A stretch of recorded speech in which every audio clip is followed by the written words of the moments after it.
اعوذ باللہ من الشیطان الرجیم بسم اللہ الرحمن الرحیم السلام علیکم ورحمۃ اللہ وبرکاتہ۔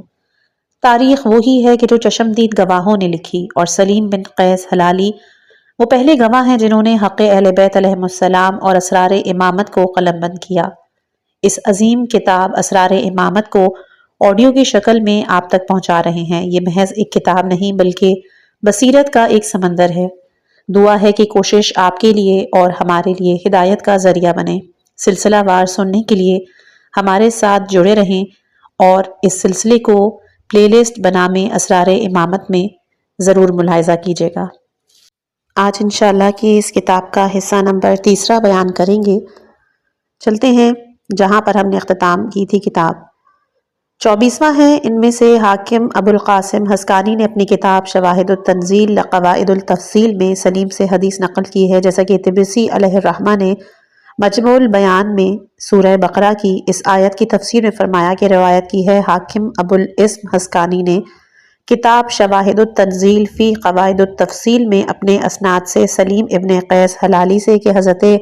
امیر المومنین علیہ السلام نے فرمایا کہ خداوند عالم نے لَتَكُونُوا شہداء فرما کر ان گواہوں سے ہم کو مراد لیا ہے، بس رسول خدا صلی اللہ علیہ وآلہ وسلم ہم پر گواہ ہیں اور ہم کل مخلوق پر خدا کی گواہ ہیں اور اس کی زمین پر اس کی حجت ہیں، اور ہم ہی کو خداوند عالم نے درمیانی امت فرمایا ہے۔ طبرسی علیہ الرحمہ نے یہاں تک ذکر فرمایا ہے۔ ابو القاسم حسکانی یہ عالم اور عارف ہیں، اور ان کے حالات میں لکھا ہے کہ وہ اہل سنت کے مشہور علماء میں سے ہیں۔ انہوں نے 400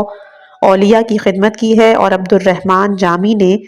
تفحات الانس میں ان کی بے حد مدح کی، اور محمد بن سلیمان کفوی نے اطلاع الاخبار میں، اور حسین بن معین الدین مبیدی نے فواتح میں، اور دوسرے علماء نے بھی ان کی مدح کی ہے۔ 768 ہجری میں وفات پائی، اور دراصل حسکان ان کے جد امجد تھے، جیسا کہ زہبی نے تذکرۃ الحفاظ میں بیان کیا ہے، وہ عنقریب آگے آئے گا۔ تو ابو القاسم حسکانی کا نام عبید اللہ بن عبداللہ آور ہے، اور ان کا ذکر مرزا عبداللہ آفندی نے بھی ریاض العلماء میں کیا ہے، اور جو کچھ کہا ہے اس کا خلاصہ یہ ہے کہ وہ امام فاضل جلیل کامل مشہور حاکم حسکانی ہے۔ ہا پر زبر اور سین ساکن، کاف پر زیر، پھر الف ساکن اور نون نسبت ہے حسکان کی طرف، اور شاید وہ بستی ہوگی، لہٰذا کتاب انصاف کو دیکھو اور کبھی اسے حسکائی کہا جاتا ہے، یعنی الف کے بعد حمزہ، اور وہ اہم شیعوں سے ہیں اور بکثرت شیعہ اور سنی راویوں سے نقل روایت کرتے ہیں، جن میں سے ابو عبداللہ شیرازی نیشا پوری بھی ہیں، اور ان میں سے محمد بن عبداللہ بن محمد ہیں جنہوں نے عبداللہ بن یحییٰ بن احمد سے کہ جو شاید جلودی ہیں، انہوں نے عبد الرحمن بن فضل سے، انہوں نے جعفر بن حسین سے، انہوں نے محمد بن زید بن علی سے، انہوں نے اپنے باپ سے، انہوں نے امام جعفر صادق علیہ السلام سے روایت کی ہے، اور ظاہر ہے کہ یہ دونوں اہل سنت سے ہیں۔ اور ان میں محمد بن قاسم بن احمد ہیں جنہوں نے ابو سعید محمد بن فضل بن محمد سے روایت کی ہے، اور وہ بہت سے راویوں سے روایت کرتے ہیں،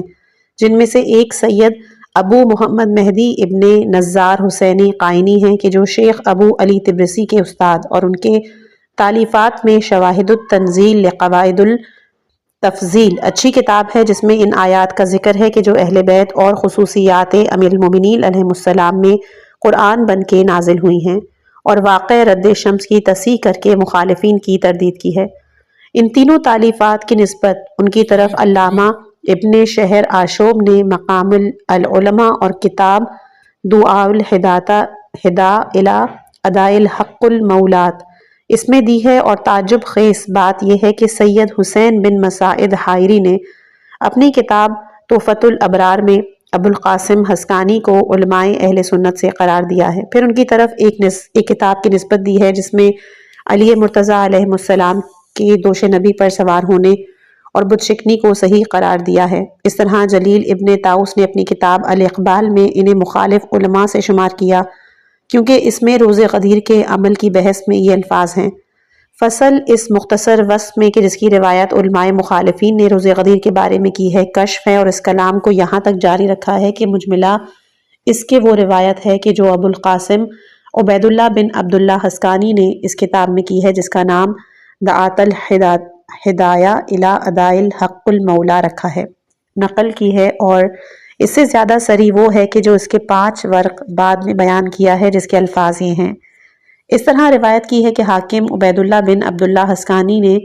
اس کتاب میں، اور وہ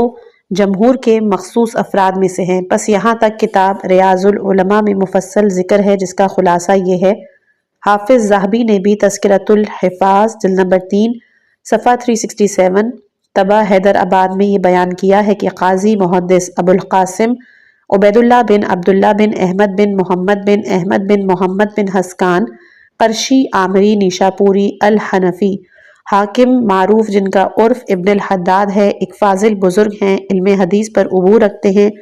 اور امیر عبداللہ بن عامر بن قریس کے قریے کے رہنے والے ہیں، جس نے حضرت عثمان کے زمانے میں خراسان فتح کیا تھا۔ وہ بلند سندوں کے ماہر تھے۔ انہوں نے تصنیف کی اور جمع کیا اور حدیث لی، اور اپنے جد ابو الحسن علوی اور ابو عبداللہ الحاکم اور ابو طاہر بن مہش اور عبداللہ بن یوسف اصفہانی اور ابو الحسن بن ایدان اور ابن فتحیہ دین نوری اور ابو الحسن علی بن سقا اور عبداللہ بن باقویہ کثیر مخلوق سے اور ابو سعید کنجرودی اور ان کے امثال سے بھی لیتے ہیں۔ خاص کر ابو بکر بن حارث اصفہانی نحومی کی صحبت میں رہے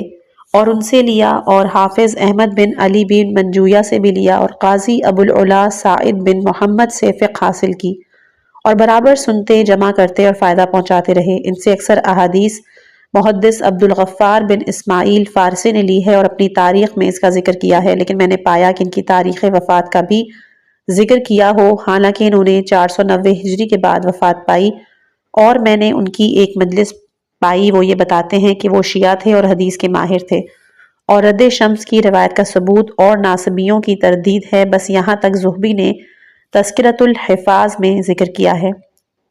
25واں، ان میں سے شیخ جلیل مفید محمد بن نعمان عقری بغدادی علیہ الرحمہ بھی ہیں۔ انہوں نے اپنی کتاب کافیہ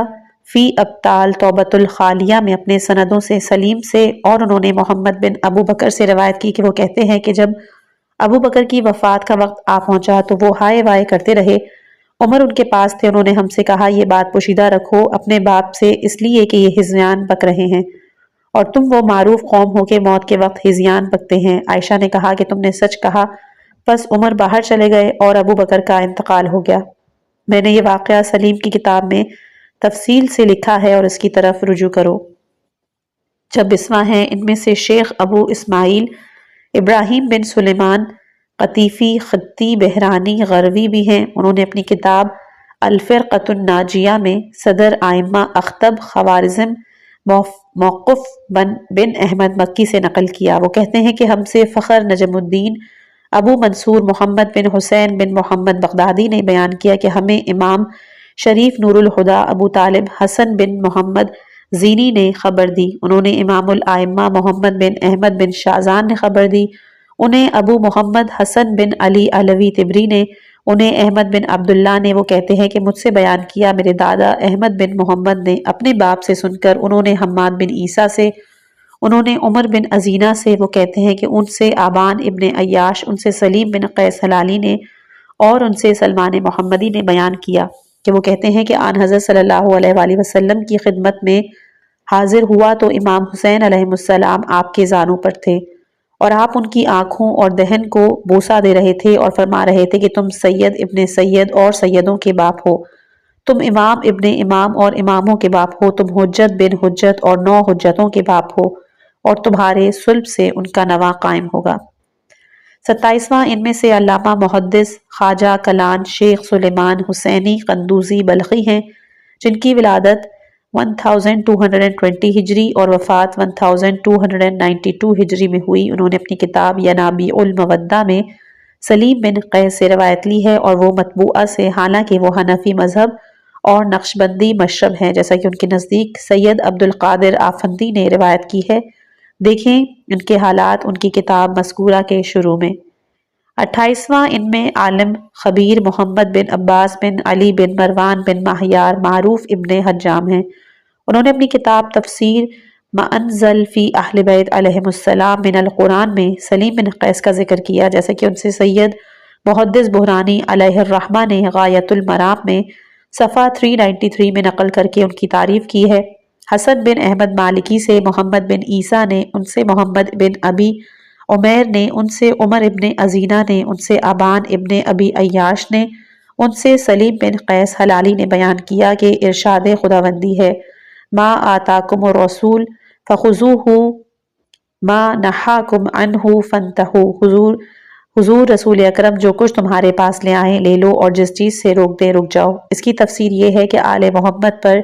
ظلم کرنے میں خدا سے ڈرو، کیونکہ خدا سخت عذاب کرنے والا ہے ان پر جو ان پر ظلم کریں۔ ابن ماہیار نے اس کا ذکر معاجم میں کیا ہے، اور جنہوں نے اس کا ذکر کیا ہے ان میں شیخ طوسی علیہ الرحمہ بھی ہیں۔ اپنی رجال میں ان کا شمار ان لوگوں میں سے کیا ہے جنہوں نے معصومین علیہم السلام سے روایت نہیں لی ہے۔ بس انہوں نے یہ کہا ہے کہ محمد بن عباس بن علی بن مروان مشہور ابن حجام باب طاق سے ہیں،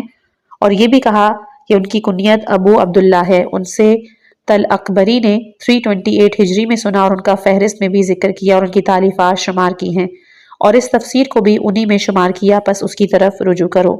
29 ان میں علامہ خبیر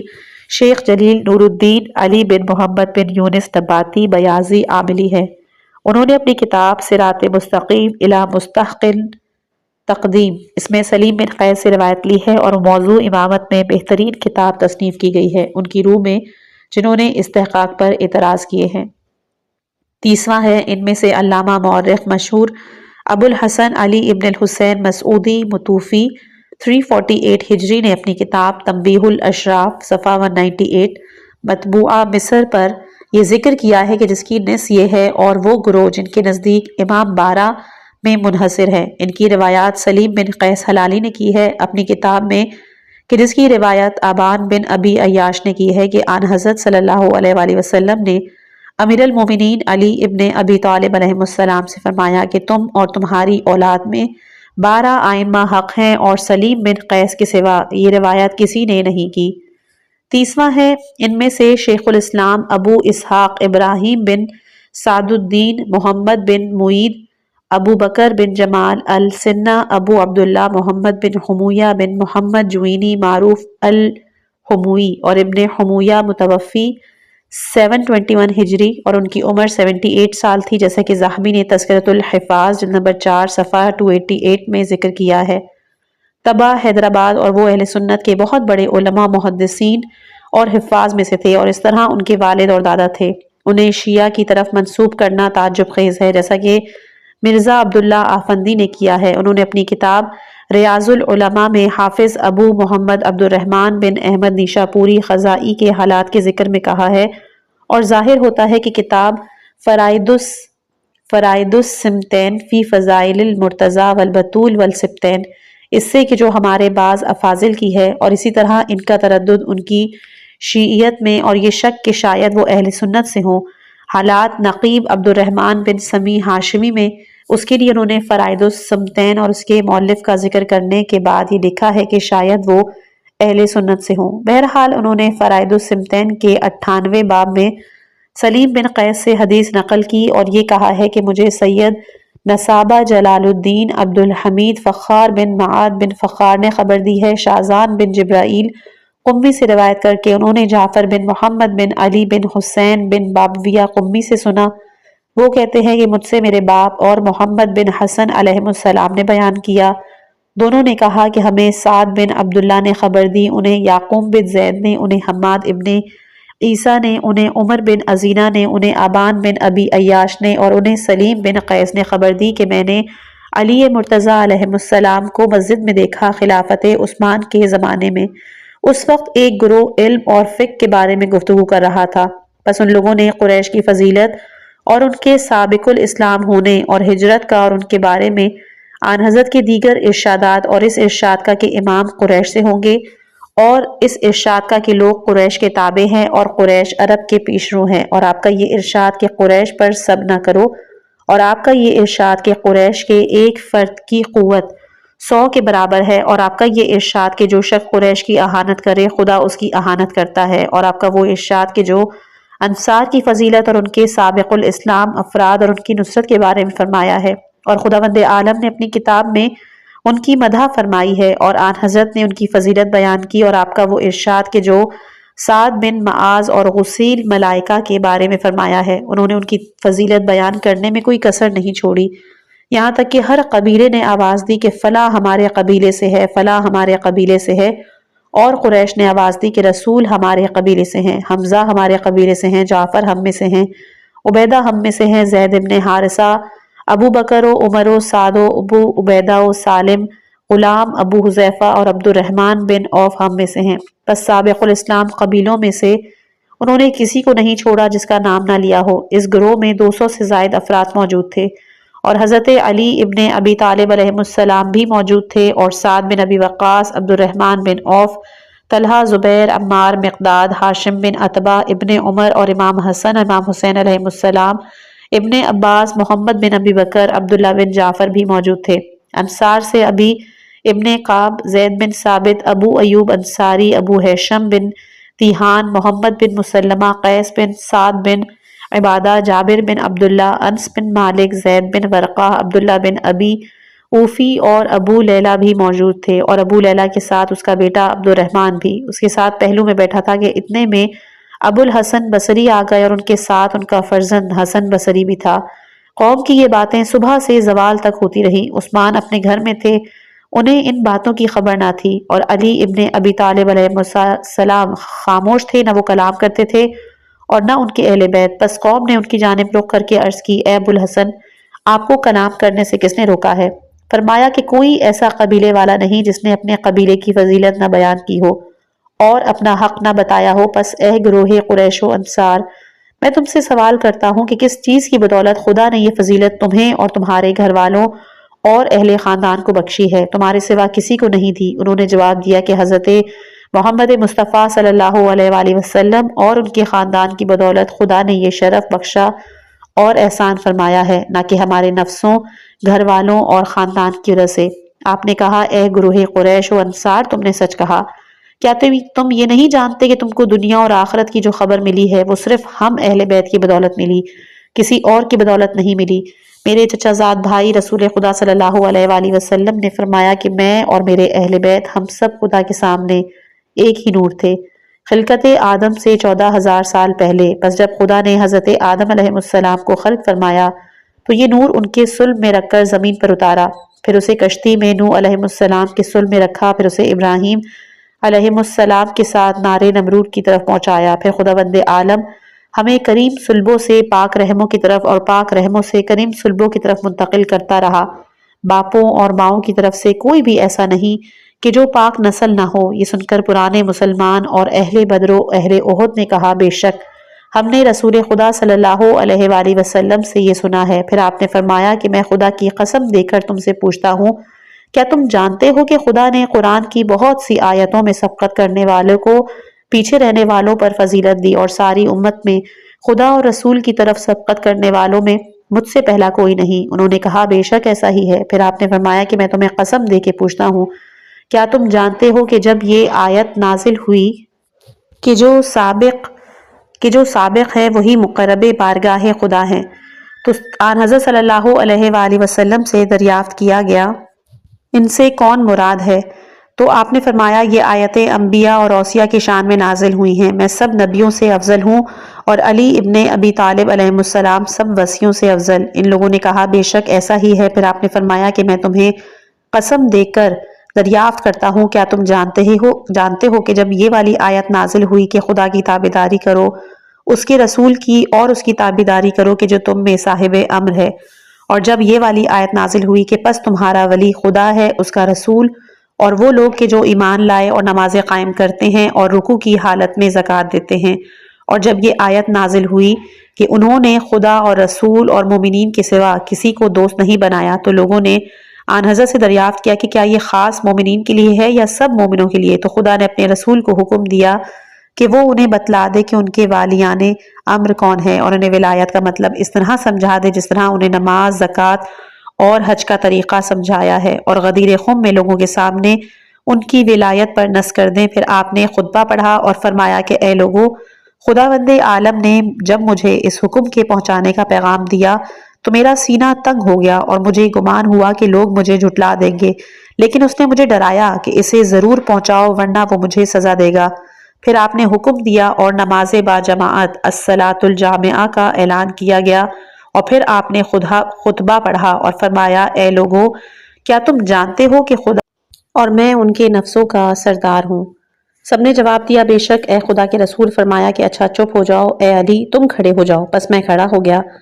فرمایا جس کا میں سردار ہوں علی اس کا سردار ہے، خداوندہ اس سے محبت رکھ کہ جو علی سے محبت رکھے، اور اس کا دشمن ہو جا کہ جو علی سے عداوت رکھے۔ یہ سن کے سلمان نے کھڑے ہو کر عرض کی ایسی ہی ولا اور محبت جیسے ہم آپس میں رکھتے ہیں؟ فرمایا بلکہ ویسی محبت جس کا میں نے یہ کہہ کر سوال کیا تھا کہ جس کے نفس کا میں حاکم ہوں اس کا علی حاکم ہے۔ بس خداوند عالم نے اس کی یاد اس آیت سے تازہ کر دی کہ آج میں نے تمہارا دین کامل کر دیا اور تم پر اپنی نعمتیں تمام کر دی اور تمہارے دین اسلام سے راضی ہو گیا۔ بس رسول خدا صلی اللہ علیہ وآلہ وسلم نے تکبیر کہی اور فرمایا اللہ اکبر، میری نبوت کا اتمام اور دین خدا کی تکمیل علی مرتضیٰ کی ولایت ہے میرے بعد۔ بس ابو بکر اور عمر نے کھڑے ہو کر عرض کی یا رسول اللہ، کیا یہ آیتیں خاص علی کی شان میں ہیں؟ فرمایا سنو، بے شک علی کی شان میں ہیں اور میرے باقی وصیوں کی شان میں ہیں قیامت تک۔ دونوں نے عرض کیا یا رسول اللہ وہ کون کون ہیں؟ فرمایا کہ پہلا میرا بھائی اور وزیر اور وارث اور وصی علی میرا خلیفہ ہے، میری امت میں اور ہر مومن کا حاکم ہے میرے بعد۔ پھر میرا فرزند حسن، پھر 9 خلیفہ حسین کی اولاد میں سے ہیں، اور جو ایک دوسرے کے بعد ہوں گے وہ قرآن کے ساتھ ہوں گے اور قرآن ان کے ساتھ ہوگا، نہ کبھی وہ قرآن سے جدا ہوں گے اور نہ کبھی قرآن ان سے جدا ہوگا جب تک میرے پاس حوض کوثر پر نہ آ جائیں۔ سب نے کہا بے شک ایسا ہی ہے، ہم نے اسی طرح سنا ہے جیسا کہ آپ نے فرمایا، ہم پوری طرح گواہی دیتے ہیں۔ بعض نے کہا کہ ہمیں اس میں سے بہت کچھ یاد ہے، البتہ کل یاد نہیں رہا، اور جنہوں نے کل یاد نہیں رکھا یہی ہماری نیک اور بزرگ ہستیاں ہیں۔ پس علی مرتضیٰ صلوات اللہ علیہ نے فرمایا یہ ٹھیک ہے، سب کا حافظہ برابر نہیں، میں انہیں خدا کی قسم دیتا ہوں جنہوں نے اسے یاد رکھا ہے۔ آن حضرت صلی اللہ علیہ وآلہ وسلم سے کہ وہ کھڑے ہو کر کیا فرما رہے تھے۔ پس زید بن ارقم، برا بن عازب، سلمان، ابو ذر، مقداد اور عمار کھڑے ہو کر کہنے لگے ہمیں رسول خدا صلی اللہ علیہ وآلہ وسلم کا ارشاد یاد ہے جب وہ ممبر پر کھڑے تھے اور آپ ان کے پہلو میں تھے، اور وہ فرما رہے تھے اے لوگوں، مجھے خدائے عز و جل نے حکم دیا ہے کہ تمہارا امام مقرر کر دوں کہ جو میرے بعد تمہارا حاکم، میرا وصی اور خلیفہ ہو، اور خدا نے اپنی کتاب میں مومنین پر واجب کیا ہے وہ اس کی اور میری تابع داری کریں جو عین خدا کی تابع داری ہے۔ اور میں نے بارگاہ خداوندی میں عرض کیا تھا مجھے منافقوں کے طعن و تشیع کا ڈر ہے، پس اس نے مجھے تنبیہ کی کہ اگر نہ میں پہنچاؤں تو مجھ سے مواخذہ کرے گا۔ اے لوگوں، خدا نے اپنی کتاب میں نماز کا حکم دیا، میں نے سمجھا دی، زکوٰۃ، روزہ اور حج کا حکم دیا، میں نے سمجھا دیا اور تفصیل بیان کر دی۔ اب اس نے ولایت کا حکم دیا ہے اور میں تمہیں گواہ کرتا ہوں کہ وہ خاص اس علی کے لیے ہے، اور اپنا ہاتھ علی ابن ابی طالب علیہ السلام پہ رکھا۔ پھر فرمایا ان کے بعد ان کے دونوں فرزندوں حسن و حسین کے لیے ہے، پھر ان کے اوصیاء کے لیے ہے کہ جو ان کے بعد ان کی اولاد سے ہوں گے، نہ کبھی وہ قرآن سے جدا ہوں گے اور نہ قرآن ان سے جدا ہوگا، یہاں تک کہ میرے پاس حوض کوثر پر دونوں وارد ہو جائیں گے۔ اے لوگوں، میں نے اپنے بعد تمہاری پناہ گاہ اور امام اور حاکم اور ہادی بتلا دیا ہے، وہ میرا بھائی علی ابن ابی طالب علیہ السلام ہے، اور وہ تم میں اس طرح ہے جیسے میں۔ بس اپنے دین میں ان کے حکم کے پابند رہو اور اپنے تمام امور میں ان کی تابع داری کرو، کیونکہ خدا نے مجھے جس قدر علم اور حکمت دی ہے وہ سب ان کے پاس ہے۔ بس ان سے سوال کرو، ان سے سیکھو یا ان کے بعد ان کے اوصیاء سے، نہ تم ان کو سکھاؤ اور نہ ان سے آگے بڑھو اور نہ ان سے منہ پھیرو، کیونکہ یہ حق کے ساتھ ہیں اور حق ان کے ساتھ ہے، نہ وہ حق کے زائل کر سکتے ہیں اور نہ حق انہیں۔ پھر وہ بیٹھ گئے۔ سلیم کہتے ہیں کہ پھر علی مرتضیٰ علیہ السلام نے فرمایا اے لوگوں، تم جانتے ہو کہ خدا نے اپنی کتاب میں فرمایا ہے کہ انما یرید اللہ لیذھب عنکم الرجس اہل البیت ویطہرکم تطہیرا، پس خدا کا یہی ارادہ ہے کہ اے اہل بیت کہ وہ تم سے ہر رجس کو دور رکھے اور تمہیں ویسا پاک رکھے جیسا پاک رکھنے کا حق ہے۔ پس آن حضرت صلی اللہ علیہ وآلہ وسلم نے مجھے اور فاطمہ الزہرا سلام اللہ علیہا اور حسن و حسین علیہ السلام کے جمع ہونے کے بعد ہم سب پر چادر ڈال دی اور فرمایا خدا بندہ، یہ ہیں میرے اہل بیت اور میرا گوشت اور پوست، جو بات انہیں اذیت دیتی ہے وہ مجھے اذیت دیتی ہے، جو انہیں زخمی کرتی ہے وہ مجھے زخمی کرتی ہے، ان سے رزق کو دور رکھ اور انہیں ویسا پاک رکھ جو پاک رکھنے کا حق ہے۔ ام سلمہ نے عرض کی یا رسول اللہ، مجھے بھی چادر میں داخل ہونے کی اجازت عطا ہو؟ فرمایا نہیں، البتہ تم خیر پر ہو۔ یہ آیت بالخصوص میری اور میرے بھائی علی ابن ابی طالب علیہ السلام اور میری اولاد اور امام حسین علیہ السلام کی اولاد میں 9 اماموں کے شان میں نازل ہوئی ہے۔ اس میں ان کے سوا ہمارے ساتھ کوئی شریک نہیں ہے۔ سب نے کہا بے شک ہم سے ام سلمہ نے بیان کیا ہے۔ پھر ہم نے رسول خدا صلی اللہ علیہ وآلہ وسلم سے دریافت کیا، انہوں نے ام سلمہ کے بیان کی حرف بحرف تصدیق فرمائی۔ پھر حضرت علی مرتضی علیہ السلام نے فرمایا کہ میں تمہیں قسم دیتا ہوں، کیا خداوند عالم نے یہ آیت نازل نہیں کی کہ اتقوا اللہ وکونوا مع الصادقین، خدا سے ڈرو اور سچوں کا ساتھ دو؟ پس سلمان نے عرض کیا تھا یا رسول اللہ یہ آیت خاص ہے یا عام؟ اور آپ نے فرمایا تھا کہ جنہیں حکم دیا گیا ہے وہ عام مومنین ہیں اور صادقین خاص میرا بھائی علی ابن ابی طالب علیہ السلام اور ان کے بعد قیامت تک ان کے وصی ہیں۔ سب نے کہا بے شک درست ہے۔ پھر فرمایا تمہیں خدا کی قسم دے کر پوچھتا ہوں، کیا تمہیں معلوم ہے کہ میں نے غزوہ تبوک میں آن حضرت صلی اللہ علیہ وآلہ وسلم سے عرض کیا تھا کہ آپ مجھے اپنا قائم مقام بنا کر کیوں جا رہے ہیں؟ تو آپ نے فرمایا تھا کہ مدینے کی سرداری کا اہل یا میں ہوں یا تم، اور تم میرے لیے اس طرح ہو جیسے موسیٰ کے لیے ہارون تھا، سوا اس کے کہ میرے بعد کوئی نبی نہیں ہے۔ سب نے کہا بے شک درست ہے۔ پھر آپ نے فرمایا میں تمہیں خدا کی قسم دے کر دریافت کرتا ہوں، کیا تم جانتے ہو کہ خداوند عالم نے سورہ حج میں یہ آیت نازل فرمائی ہے، اے ایمان والو رکوع کرو اور سجدے کرو اور اپنے رب کی عبادت کرو اور عمل خیر کرو؟ پس سلمان نے کھڑے ہو کر سوال کیا تھا یا رسول اللہ وہ کون لوگ ہیں کہ جن پر آپ گواہ ہیں؟ اور وہ سب لوگوں پر گواہ ہیں جنہوں نے خود خدا نے چنا ہے اور ان کے لیے اس دین میں تنگی نہیں قرار دی جو ملت ابراہیم ہے۔ اور آپ نے جواب دیا تھا کہ اس سے یہ امت نہیں بلکہ 13 افراد مراد ہیں۔ سلمان نے دریافت کیا تھا یا رسول اللہ وہ کون ہیں؟ آپ نے فرمایا تھا کہ وہ میں اور میرا بھائی علی ابن ابی طالب اور 11 میری اولاد سے ہیں۔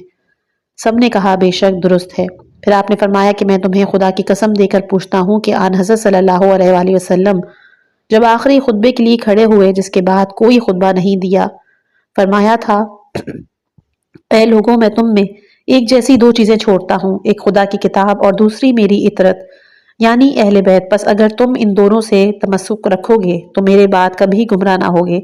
کیونکہ لطیف و خبیر خدا نے مجھے خبر دی ہے اور مجھ سے عہد فرمایا ہے کہ یہ دونوں ایک دوسرے سے جدا نہ ہوں یہاں تک کہ میرے پاس حوض کوثر پر وارد ہو جائیں۔ پس عمر خطاب جھنجھلا کر اٹھے تھے اور کہا تھا یا رسول اللہ آپ کے سب اہل خاندان مراد ہیں؟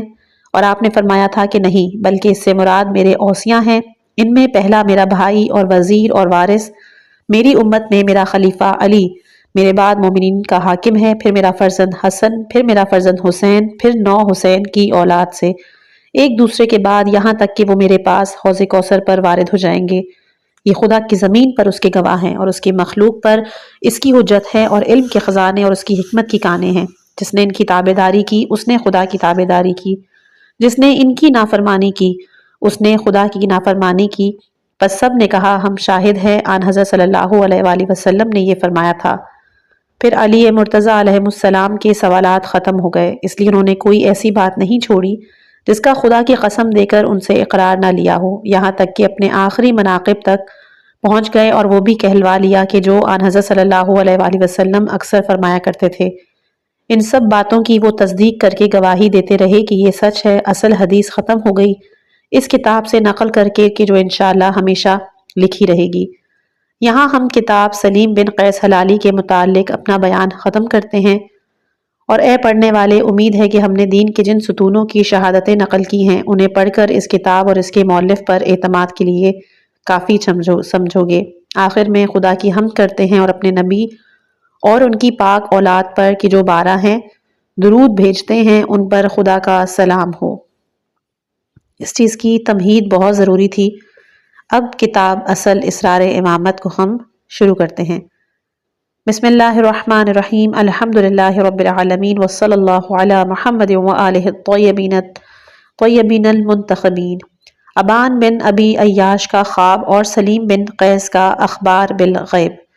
مجھے رئیس پاک تینت ابو البقاء حبت اللہ بن نما بن علی بن حمدون رضی اللہ تعالی عنہ نے اپنے گھر حلت الجامعین میں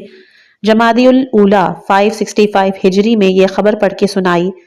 وہ کہتے ہیں کہ مجھے شیخ امین عالم ابو عبداللہ حسین بن احمد بن طحال مقدادی مجاور نے مشہد مولانا امیر المؤمنین صلوات اللہ علیہ میں 520 ہجری میں پڑھ کر سنائی۔ وہ کہتے ہیں کہ ہمیں شیخ مفید ابو علی حسن بن محمد توسی رضی اللہ تعالی عنہ نے ماہ رجب 490 ہجری میں خبر دی، اور انہیں خبر دی شیخ فقی ابو عبداللہ حسن بن حبت اللہ بن رتبہ نے مفید ابو علی سے سن کر کہ وہ روضۃ ابو عبداللہ الحسین بن علی علیہ میں محرم 560 ہجری میں سنا رہے تھے، اور انہیں خبر دی شیخ مقری ابو عبداللہ محمد بن کامل نے شریف جلیل نظام الشریف ابو الحسین عریضی سے سن کر، اور انہوں نے ابن شہریار خازن سے سن کر، انہوں نے شیخ ابو جعفر توسی سے سن کر انہیں خبر دی شیخ فقی ابو عبداللہ محمد بن علی بن شہر آشوب نے 570 ہجری کے مہینوں میں حلت الجامعین میں پڑھ کر اپنے دادا شہر آشوب سے، انہوں نے شیخ سعید ابو جعفر محمد بن حسن توسی سے، وہ کہتے ہیں کہ ہم سے ابن ابی جید نے بیان کیا محمد بن حسن بن احمد بن ولید اور محمد بن ابو القاسم ملقب بے ماجیلویہ سے سن کر، اور انہوں نے محمد بن علی سیرفی سے، انہوں نے حماد بن عیسیٰ سے، انہوں نے ابان ابن ابی ایاش سے، انہوں نے سلیم بن قیس حلالی سے سن کر، اور انہوں نے یہ بھی کہا کہ شیخ ابو جعفر کہتے ہیں کہ ہمیں ابو عبداللہ الحسین ابن عبداللہ غزائری نے کہا، وہ کہتے ہیں کہ ہمیں ابو محمد ہارون بن موسیٰ بن احمد تل اقبری علیہ الرحمہ نے خبر دی ہے، وہ کہتے ہیں کہ ہمیں ابو حمام بن سہیل نے خبر دی، وہ کہتے ہیں کہ ہمیں عبداللہ بن جعفر حمیری نے خبر دی، یعقوب یزید محمد بن حسین بن ابو الخطاب اور احمد بن محمد بن عیسیٰ سے سن کر، انہوں نے محمد بن ابو عمیر سے، انہوں نے عمر بن ازینہ سے، انہوں نے ابان ابن ابی ایاش سے، وہ کہتے ہیں کہ میں نے رات خواب میں دیکھا میری موت کا وقت نزدیک ہے، میں دن کو تمہیں دیکھ کر بہت خوش ہوا، میں نے رات سلیم بن قیس حلالی کو خواب میں دیکھا اور وہ مجھ سے کہہ رہے ہیں کہ اے ابان تمہاری موت کا وقت نزدیک ہے، پس میری امانت کے بارے میں خدا کا خوف کرو، اسے ضائع نہ کرو، اور تم نے اس کتاب کی جو ضمانت لی ہے اسے پورا کرو اور اس کے حوالے کرو کہ جو علی ابن ابی طالب علیہ السلام کے شیعوں سے ہو اور دیندار اور صاحب حسب ہو۔ پس جب میں نے صبح کو تمہیں دیکھا تو دیکھ کر خوش ہو گیا اور سلیم بن قیس کو خواب میں دیکھنے کا ذکر سنا دیا۔ جب حجاج بن یوسف عراق میں آیا تو وہ سلیم بن قیس کے بارے میں دریافت کرتا رہا، وہ بھاگ کر ہمارے پاس پہنچے اور نوبند جان میں چھپے رہے، آخر ہمارے گھر مہمان ہو گئے، میں نے ان سے بڑھ کر بزرگ، سخت کوش اور غمگین انسان نہیں دیکھا، اور نہ ان سے زیادہ خاموش، خواہشات نفس کا دشمن کسی کو پایا۔ میں اس وقت 14 سال کا تھا، میں نے قرآن پڑھا تھا، ان سے دریافت کرتا رہتا تھا اور وہ اہل بدر کے حالات سناتے رہتے تھے۔ میں نے ان سے بہت سی حدیثیں سنی جو انہوں نے عمر ابن ابی سلمہ ابن ام سلمہ زوجہ رسول اللہ صلی اللہ علیہ وآلہ وسلم اور معاذ بن جبل، سلمان فارسی اور حضرت علی ابن ابی طالب علیہ السلام سے، اور ابو ذر و مقدار و عمار اور برا بن عازب سے سنی تھی، اور مجھے حکم دیا کہ میں اسے پوشیدہ رکھوں، البتہ مجھ سے قسم نہیں لی۔ بس کچھ عرصے بعد ان کی وفات کا وقت قریب آ گیا، انہوں نے مجھے بلا کر تنہائی میں مجھ سے کہا، اے ابان میں تمہارے پاس رہا ہوں اور میں نے تم سے کوئی ناپسندیدہ فعل نہیں دیکھا، میرے پاس موثق حضرات کی ایک کتاب ہے، میں نے اسے اپنے ہاتھ سے لکھا ہے، اس میں ایسی احادیث ہیں کہ جو میں عوام پر ظاہر کرنا نہیں چاہتا اس لیے کہ وہ نہیں مانیں گے اور خلاف امید سمجھیں گے، حالانکہ وہ بالکل درست ہیں۔ انہیں میں نے اہل حق و معرفت سچے اور نیک علی ابن ابی طالب علیہ السلام سے لیا ہے، ان پر خدا کی صلوات اور سلام ہو، سلمان فارسی، ابو ذر غفاری اور مقداد بن اسود سے لیا ہے۔ ان میں جو حدیث بھی ہے ایک بزرگ سے سن کر دوسرے بزرگ سے ضرور دریافت کرتا ہوں، یہاں تک کہ سب اہل حق کا اس پر اتفاق ہو گیا، اور کچھ اور بھی ہیں کہ جو میں نے بعد میں دوسرے ارباب حق سے سنی ہیں۔ جب میں بیمار ہوا تو میرا ارادہ ہوا کہ انہیں جلا دوں، لیکن اسے گناہ سمجھ کر اس ارادے سے باز رہا۔ پس اگر تم مجھ سے خدا کا عہد کرو کہ تم اپنی زندگی میں کسی کو پہنچا دو گے اور میرے مرنے کے بعد جب تک موثق آدمی نہ ملے کسی سے بیان نہ کرو گے جو دیندار اور شریف ہو اور شیعان علی ابن ابی طالب علیہ السلام سے ہو۔ میں نے اس کی ضمانت دی اور انہوں نے وہ کتاب میرے حوالے کر دی اور ساری کتاب پڑھ کر سنا دی۔ پھر کچھ دن بعد ان کا انتقال ہو گیا، ان پر خدا کی رحمت ہو، پس میں نے ان کے بعد اسے غور سے پڑھا اور ایک ایک جز پر خوب غور کیا، اسے امر عظیم اور مشکل سمجھا، کیونکہ اس لحاظ سے آن حضرت صلی اللہ علیہ وآلہ وسلم کی امت کی ہلاکت ہے، اور مہاجرین ہوں یا انصار اور تابعین سوائے حضرت علی ابن ابی طالب علیہ السلام اور ان کے اہل بیت علیہم السلام اور ان کے شیعوں کے۔ حسن بصری کی تصدیق۔ بصرہ جانے کے بعد حسن بن ابو الحسن بصری سے میری ملاقات ہو گئی۔ وہ اس زمانے میں حجاج بن یوسف سے چھپے ہوئے تھے اور حضرت علی مرتضیٰ علیہ السلام کے پرجوش شیعہ تھے اور اس پر شرمندہ تھے کہ جنگ جمل میں ان کی نصرت سے محروم رہے۔ میں نے ان سے ابو الخلیفہ حجاج بن عقاب دیلمی کے مشرقی گھر میں خلوت میں ملاقات کی۔ میں نے روایات پیش کی تو وہ رونے لگے، کہنے لگے یہ سب درست ہے، میں نے بھی علی ابن ابی طالب علیہ السلام کے موثق شیعوں اور دوسروں سے یہی سنا ہے۔ ابان کہتے ہیں کہ میں نے اسی سال فریضہ حج ادا کیا اور امام زین العابدین علیہ السلام کی خدمت میں حاضر ہوا۔ اس وقت ان کے پاس ابو طفیل عامر بن واصلہ صحابی رسول صلی اللہ علیہ وآلہ وسلم بیٹھے تھے اور وہ حضرت علی مرتضیٰ علیہ السلام کے بہترین ساتھیوں میں سے تھے۔ میں نے ان کے سامنے عمر ابن ابی سلمہ فرزند زوجہ رسول خدا صلی اللہ علیہ وآلہ وسلم سے بھی ملاقات کی اور یہ کتاب ان کے اور امام زین العابدین علیہ السلام کے سامنے پیش کی، اور عمر اور عامر 3 دن رات انہیں پڑھ کر سناتے رہے۔ پھر فرمایا کہ سلیم نے کہ خدا ان پر رحمت نازل کرے سچ کہا ہے، یہ سب ہماری احادیث ہیں اور ہم ان کو جانتے ہیں۔ اور طفیل اور عمر نے کہا کہ اس میں کوئی حدیث نہیں کہ جو ہم نے حضرت علی ابن ابی طالب علیہ السلام اور سلمان و ابو ذر و مقداد سے نہ سنی ہو۔ بس میں نے امام زین العابدین علیہ السلام سے عرض کیا اس میں بعض چیزیں ایسی ہیں جن سے میرا سینہ تنگ ہو جاتا ہے، اس لیے کہ اس میں تمام امت رسول صلی اللہ علیہ وآلہ وسلم کے لیے ہلاکت ہے، مہاجرین ہوں یا انصار یا تابعین، سوائے آپ کے اہل بیت اور آپ کے شیعوں کے۔ آپ نے فرمایا اے بھائی عبد القیس، کیا تمہیں یہ خبر نہیں ملی کہ آن حضرت صلی اللہ علیہ وآلہ وسلم نے فرمایا تھا کہ میری امت میں میرے اہل بیت کی مثال ایسی ہی ہے جیسی نوح کی امت میں ان کی کشتی، جو اس پر سوار ہو گیا اس نے نجات پائی اور جس نے اس سے منہ پھیرا وہ غرق ہو گیا۔ ان کی مثال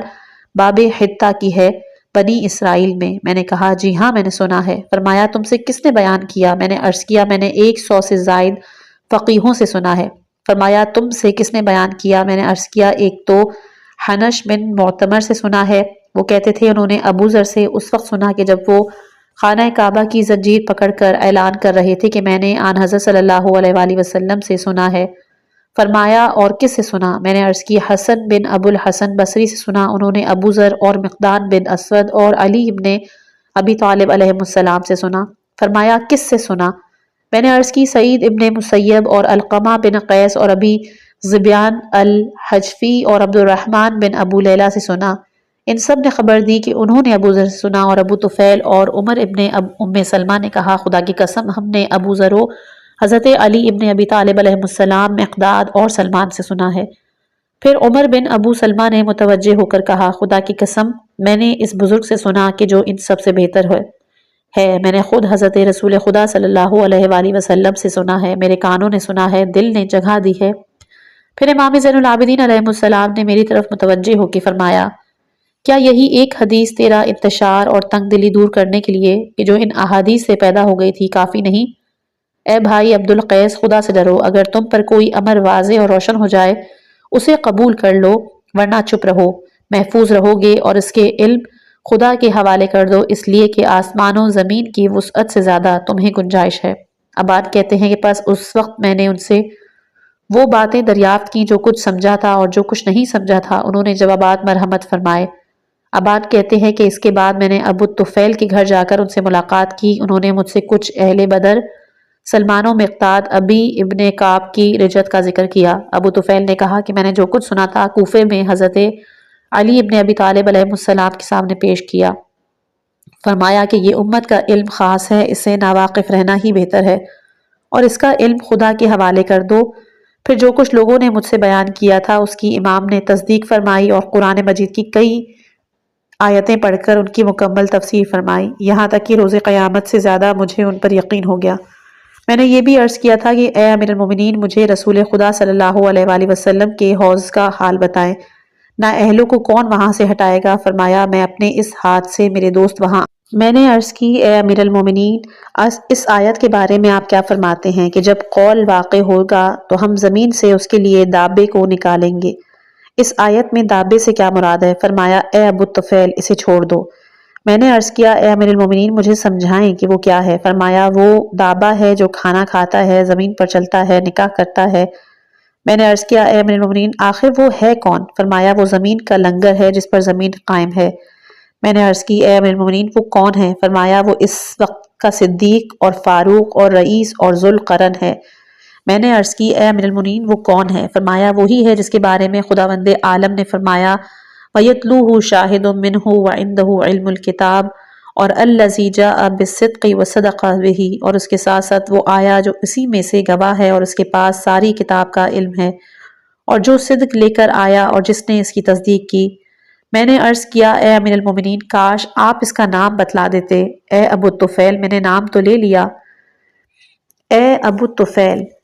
جب امام کی معرفت اس قدر مشکل ہے تو ان کی ذات بشریت سے کس قدر بلند ہوگی؟ کہتے ہیں اے ابو طفیل خدا کی قسم جو کتاب جبرائیل امین حضرت محمد مصطفیٰ صلی اللہ علیہ وآلہ وسلم پر لے کر آئے ہیں، اس میں جو حقائق میں جانتا ہوں، اگر اس میں سے کچھ ایک مہینے تک ان لوگوں کو بتلاتا رہوں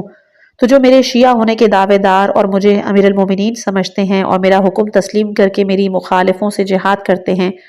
وہ بھی مجھے چھوڑ جائیں اور میں ایک مختصر سی اہل حق کی جماعت میں رہ جاؤں، یعنی تم اور تمہارے جیسے شیعوں میں۔ یہ سن کر میں ڈر گیا۔ میں نے عرض کی کیا مجھ جیسے شیعہ بھی آپ کو چھوڑ جائیں گے یا ثابت قدم رہیں گے؟ فرمایا نہیں، بلکہ ثابت قدم رہیں گے۔ پھر میری طرف متوجہ ہو کے کہا کہ میرا امر مشکل ہے، بہت مشکل۔ اسے تین قسم کے لوگ سمجھ سکتے ہیں، اقرار کر سکتے ہیں، ملک مقرب یا بنی مرسل، یا وہ خالص مومن جن کے دلوں کا خدا نے امتحان لے لیا ہے۔ اے ابو طفیل، جب آن حضرت صلی اللہ علیہ وآلہ وسلم نے وفات پائی تو لوگ مرتد ہو گئے، گمراہی اور جہالت کی وجہ سے، سوا ان کے جنہیں خدا نے ہم اہل بیت علیہم السلام کی وجہ سے محفوظ رکھا۔ عمر ابن عزینہ کہتے ہیں کہ پھر سلیم بن قیس کی کتاب اس کے حوالے کر دی اور ابان اس کے 1 ماہ کے بعد انتقال کر گئے۔ پس یہ نسخہ کتاب سلیم بن قیس عامری کا ہے کہ جو انہوں نے ابان بن عیاش کے حوالے کیا تھا۔ انہوں نے حضرت علی ابن الحسین علیہ السلام کو پڑھ کے سنایا تھا اور انہوں نے فرمایا تھا کہ سلیم نے سچ کہا، یہ ہماری حدیث ہے، اسے ہم جانتے ہیں۔ سلیم بیان کرتے ہیں کہ مجھ سے سلمان فارسی نے بیان کیا تھا کہ میں آن حضرت صلی اللہ علیہ وآلہ وسلم کے اس مرض میں جس میں رحلت فرمائی ان کی بارگاہ میں حاضر تھا کہ حضرت فاطمہ الزہرا سلام اللہ علیہا تشریف لائی، اور جب ان کی حالت نازک دیکھی تو اس قدر غمگین ہوئی کہ آنکھوں سے آنسو جاری ہو گئے۔ یہ دیکھ کر آن حضرت صلی اللہ علیہ وآلہ وسلم نے فرمایا اے میری پیاری بیٹی، تمہیں کیا چیز رلا رہی ہے؟ عرض کی مجھے آگ کے بعد اپنے اور اپنے بچوں کے برباد ہونے کا اندیشہ ہے۔ آن حضرت کی آنکھوں میں آنسو ڈبڈبا آئے اور فرمانے لگے اے فاطمہ، کیا تمہیں نہیں معلوم کہ خداوند نے ہم اہل بیت علیہ السلام کے لیے دنیا کے بجائے آخرت کو منتخب فرمایا؟ اس نے اپنی تمام مخلوق پر موت کو مقرر کیا ہے۔ خداوند عالم نے سطح زمین پر نظر ڈالی اور مجھے منتخب کر کے رسول اور نبی مقرر فرمایا، پھر دوسری نظر ڈالی اور تمہارے شوہر کو منتخب فرما کر مجھے حکم دیا کہ میں ان سے تمہاری شادی کر دوں اور انہیں اپنا بھائی وصی وزیر بنا دوں، اپنی امت پر اپنا خلیفہ مقرر کر دوں۔ پس تمہارا باپ سب انبیاء اور رسل سے بہتر ہے اور تمہارا شوہر سب اوصیاء و وزراء سے بہتر ہے۔ میرے اہل بیت میں تم سب سے پہلی مجھ سے ملاقات کرو گی۔ پھر خدا نے زمین پر تیسری نظر ڈالی اور تمہیں اور تمہارے شوہر کی اولاد سے 11 اماموں کو منتخب فرمایا۔ پس تم جنت کی تمام عورتوں کی سردار، تمہارے فرزند حسن و حسین جنت کے جوانوں کے سردار، اور میں اور میرا بھائی اور 11 اماموں اوصیاء سب کے سب قیامت تک ہادی و رہبر ہے۔ میرے بھائی کے بعد پہلا وصی حسن اور حسین، ان کی اولاد سے 9 امام جنت میں ایک ہی درجے میں ہوں گے۔ خدا سے زیادہ قریب منزل میرے سوا کسی کی نہیں ہے، اور پھر ابراہیم اور آل ابراہیم کی منزل ہے۔ اے میری پیاری بیٹی، کیا تمہیں نہیں معلوم کہ خدا نے تمہیں یہ شرف بخشا ہے کہ تمہارا شوہر ساری امت سے بہتر اور اہل بیت علیہم السلام کا سردار ہے، سب سے پہلا مسلمان، سب سے زیادہ حلیم، سب سے بڑا عالم، سب سے بڑھ کر کریم النفس، سب سے زیادہ سچا، سب سے بڑھ کر مضبوط اور بہادر، اور سب سے زیادہ سخی، اور سب سے زیادہ اس دنیا میں پرہیزگار اور کوشش میں سب سے مستحکم ہے۔ یہ بشارت سن کر حضرت فاطمہ الزہرا سلام اللہ علیہا خوش ہو گئیں۔ اس کے بعد رسول اللہ نے جو ان سے فرمایا وہ انشاءاللہ کل آنے والی آڈیو میں پیش کریں گے۔ اس آڈیو میں بہت سے نام تھے، تو کہیں پر میری اگر زبان ڈگمگائی ہو اس کے لیے میں معذرت خواہ ہوں، اپنی اسپیڈ کے لیے معذرت خواہ ہوں، اور اگر پیچھے کہیں پر ڈسٹربنس آئی ہو، کچھ ارد گرد کام چل رہا ہے، اس کے لیے بھی میں آپ لوگوں سے معذرت خواہ ہوں۔ سامعین محترم، کتاب کا یہ حصہ یہاں اختتام پذیر ہوتا ہے۔ آئیے اس علمی نشست کا اختتام دعا پہ کرتے ہیں۔ بار الہا ہمیں قرآن اور اطرت کے دامن سے وابستہ رکھ، ہمیں ان فتنوں سے محفوظ رکھ کے جو صراط مستقیم سے بھٹکا دیتے ہیں۔ اس کوشش کو اپنی بارگاہ میں قبول فرما اور اس کے مرتب کرنے والے اور ترجمہ کرنے والے مرزا یوسف حسین لکھنوی کے درجات بلند فرما۔ آمین۔ اگلے باب کے ساتھ بہت جلد حاضر ہوں گے۔ اپنا بہت خیال رکھیے گا۔ والسلام علیکم ورحمۃ اللہ وبرکاتہ۔